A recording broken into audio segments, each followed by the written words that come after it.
Okay, so the next topic we are going to be talking about is the fact that evolution is still occurring and is always occurring.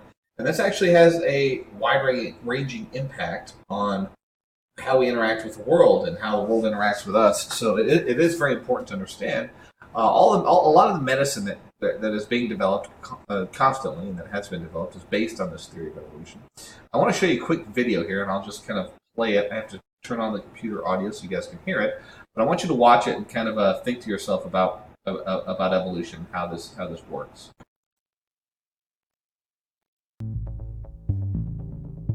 So what we ended up building was basically a petri dish, except that it's 2 feet by 4 feet. And the way we set it up is that there are 9 bands, and at the base of these bands, we put a normal petri dish thick agar with different amounts of antibiotic. On the outside, there's no antibiotic. Just in from that, there's barely more than the E. coli can survive. Inside of that, there's 10 times as much, 100 times, and then finally the middle band has 1,000 times as much antibiotic. And then across the top of it, pour some thin agar that bacteria can move around in. The background is black because there's ink in it, and the bacteria appear as white. First, you see they spread in the area where there's no antibiotic, up until the point they can no longer survive. Then the mutant appears on the right. It's resistant to the antibiotic, it spreads, until it starts to compete with other mutants around it. When these mutants hit the next boundary, they too have to pause and develop new mutations to make it into 10 times as much antibiotic. And then you see the different mutants repeat this at 100.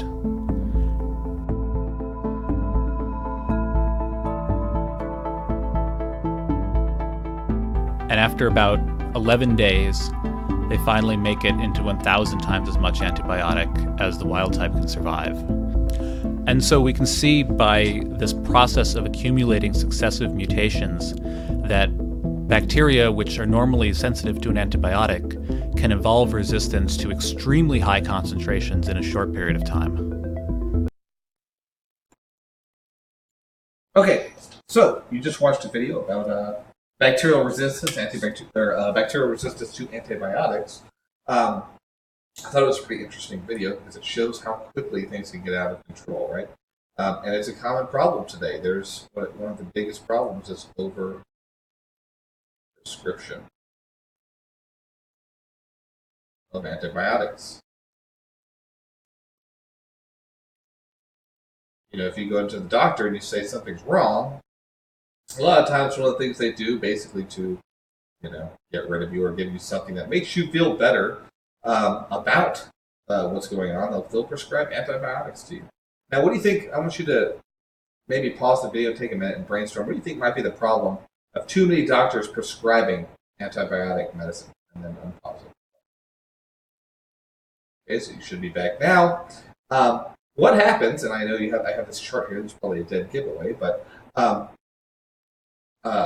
bacteria develop resistances. They develop resistances, and they do it very quickly. There's this exponential resistance that occurs with antibiotics. So doctors and researchers are constantly having to come up with new antibiotics that will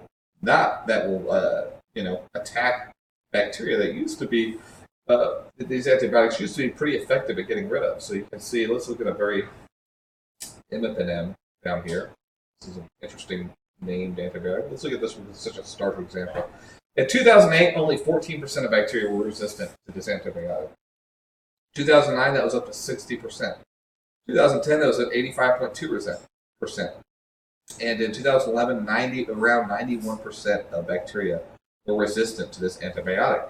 This is due to, of course, prescribing it too much. It's causing this exponential curve to go very, very quickly, and for this bacteria to evolve very quickly. So this is a very real and growing problem, especially as medicine is available worldwide now. These antibiotics are being prescribed worldwide. You're seeing bacterial strains that are getting resistant very, very, very, very quickly. And scientists aren't going to be, there's going to come a time when scientists and research cannot keep up and cannot develop new antibacterial medicine in time to combat these bacteria, and it's going to look pretty bad.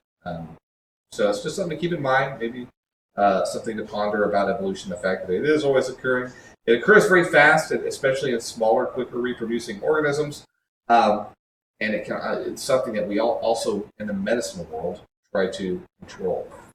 All right, I think that's it for this video. It's a very short one, but all right.